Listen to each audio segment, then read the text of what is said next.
ഓം നമോ നാരായണായ. ഹരിപ്രിയ അസ്ട്രോവിഷൻ ചാനലിലേക്ക് എല്ലാവർക്കും സ്വാഗതം. ആദ്യമായിട്ടാണ് നമ്മുടെ വീഡിയോ കാണുന്നതെങ്കിൽ സബ്സ്ക്രൈബ് ചെയ്യുവാനും ഷെയർ ചെയ്യുവാനും മറക്കരുത്. കൂടാതെ ജാതക സംബന്ധമായിട്ട് എന്തെങ്കിലും സംശയം തോന്നുന്ന പക്ഷം എൻ്റെ ഈ വാട്സപ്പ് നമ്പറിൽ ബന്ധപ്പെട്ടുള്ളൂ. ഞാനിവിടെ പറയുന്നത് അശ്വതി നക്ഷത്രത്തിൽ ജനിച്ചവരുടെ നവംബർ മാസത്തെ ഗുണദോഷ ഫലങ്ങളെക്കുറിച്ചാണ്. സ്വന്തമായിട്ടുള്ള അധ്വാനത്തിലൂടെ പരിശ്രമത്തിലൂടെ തൻ്റെ മനസ്സ് ആഗ്രഹിച്ചതായിട്ടുള്ള ലക്ഷ്യത്തിൽ എത്തിച്ചേരുന്നതിന് വേണ്ടിയിട്ട് നിരന്തരമായിട്ട് പരിശ്രമിച്ചു കൊണ്ടിരിക്കുന്നവരായിട്ടുള്ള ഈ അശ്വതി നക്ഷത്രക്കാരിൽ ഈ നവംബർ മാസത്തിൽ വളരെയധികം ശ്രദ്ധയോടു കൂടിയിട്ടും ഈശ്വരാനുഗ്രഹത്തോടു കൂടിയിട്ടും മുന്നോട്ട് പോകുന്ന പക്ഷം ധാരാളമായിട്ടുള്ള ഗുണാനുഭവങ്ങൾക്കും മനസ്സന്തോഷത്തിനും അഭിവൃദ്ധിക്കുമെല്ലാം സാധ്യത കാണുന്നുണ്ട്. ഈ ഗുണാനുഭവങ്ങളെല്ലാം ഉണ്ടെങ്കിലും ശ്രദ്ധ വേണ്ടുന്നതായിട്ടുള്ളൊരു കാര്യം, ജന്മരാശിയുടെ അധിപനായിരിക്കുന്നതായ ചൊവ്വയ്ക്കാണെങ്കിൽ അഷ്ടമഭാവസ്ഥിതി വരുന്നത് കൊണ്ടും 5-ാം ഭാവത്തിലാണെങ്കിലോ കേതുവിൻ്റേതായ സാന്നിധ്യം നിലനിൽക്കുന്നത് കൊണ്ട് ആരോഗ്യപരിപാലനത്തിൽ ജീവിതാനുഷ്ഠാനങ്ങളിൽ കൂടുതലും ശ്രദ്ധിക്കണം. ചില സമയങ്ങളിൽ മനസ്സിന് ടെൻഷനും ക്ഷീണാവസ്ഥകളും മറ്റും തോന്നുമെങ്കിലും നമ്മൾ എന്തൊക്കെ പ്രവൃത്തികൾ ചെയ്യുമ്പോഴും പെട്ടെന്ന് വരുന്നതായിട്ടുള്ള ദേഷ്യഭാവത്തെയും കോപശീലത്തെയും നിയന്ത്രിച്ച് വളരെയധികം ക്ഷമാശീലത്തോടു കൂടിയിട്ട് മുന്നോട്ട് പോകേണ്ടുന്നതായിട്ടൊരു സമയം കൂടിയാണ്. പ്രത്യേകിച്ച് ഈ സമയങ്ങളിൽ യാത്രകളിലായാലും ഡ്രൈവിങ്ങിലായാലും കൂടുതലും ശ്രദ്ധിക്കണം. കഴിവതും അനാവശ്യമായിട്ട് വരുന്നതായ യാത്രകളെ ഒഴിവാക്കുന്നത് നല്ലതാണ് ഈ ഒരു സമയങ്ങളിൽ. ഇനി വിദ്യാർത്ഥികളെക്കുറിച്ച് ചിന്തിക്കുമ്പോഴാണെങ്കിൽ കഠിനാധ്വാനം ചെയ്തു പഠിക്കുന്ന കാര്യങ്ങളിലേക്ക് കൂടുതലും ശ്രദ്ധ വേണ്ടുന്നതായിട്ടുള്ളൊരു സമയമാണ് ഈ നവംബർ മാസത്തിൽ.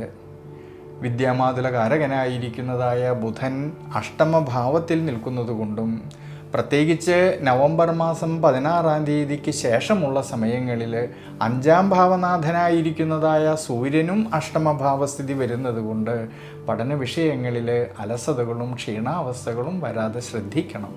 കൂടാതെ തൊഴിൽപരമായിട്ട് കർമ്മസംബന്ധമായിട്ട് ചിന്തിക്കുമ്പോഴാണെങ്കിൽ കർമാധിപതിയും ലാഭാധിപതിയുമായിരിക്കുന്നതായ ശനീശ്വരൻ 7ര ശനിയുടേതായിട്ടുള്ള സ്വാധീനതയിൽ ദുരിതസ്ഥാനമായിട്ടുള്ള 12-ാം ഭാവത്തിൽ നിൽക്കുന്നുണ്ടെങ്കിലും ഈ ഒരു സമയങ്ങളിൽ ഭാഗ്യാധിപതിയായിരിക്കുന്നതായ സർവേശ്വരകാരകനായിരിക്കുന്ന വ്യാഴമാണെങ്കിൽ സുഖസ്ഥാനമായിട്ടുള്ള 4-ാം ഭാവത്തിൽ ഉച്ചബലത്തിൽ നിന്നുകൊണ്ട് കർമ്മസ്ഥാനത്തേക്കും കർമാധിപനായിരിക്കുന്നതായ ശനീശ്വരനെയും ഈ വ്യാഴം നോക്കുന്നത് കൊണ്ടും വിശേഷിച്ച് നിവൃത്തിനാഥനായിരിക്കുന്നതായ ശുക്രനാണെങ്കിൽ സ്വക്ഷേത്ര ബലവാനായിക്കൊണ്ട് നിവൃത്തി സ്ഥാനത്ത് നിൽക്കുന്നത് കൊണ്ട് കർമ്മപരമായിട്ടും തൊഴിൽപരമായിട്ടും വളരെയധികം അഭിവൃദ്ധിക്കും ശ്രേയസ്സിനും എല്ലാം സാധ്യത കാണുന്നുണ്ട്. ഈ നവംബർ മാസത്തിൽ അധ്വാനിച്ചതിൻ്റേതായിട്ടുള്ള നേട്ടങ്ങൾ കിട്ടുകയും അതുമൂലം സാമ്പത്തിക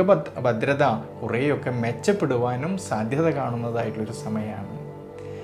വിശേഷിച്ച് കുടുംബത്തിലായാലും കുടുംബ ബന്ധങ്ങളിലായാലും ഭാര്യാഭർത്തൃ ബന്ധങ്ങളിലാണെങ്കിലും സന്താനഭാവങ്ങളിൽ എല്ലാം തന്നെ ഉയർച്ചയ്ക്കും മനസ്സന്തോഷത്തിനും സാധ്യത കാണുന്നുണ്ട് ഈ നവംബർ മാസത്തിൽ.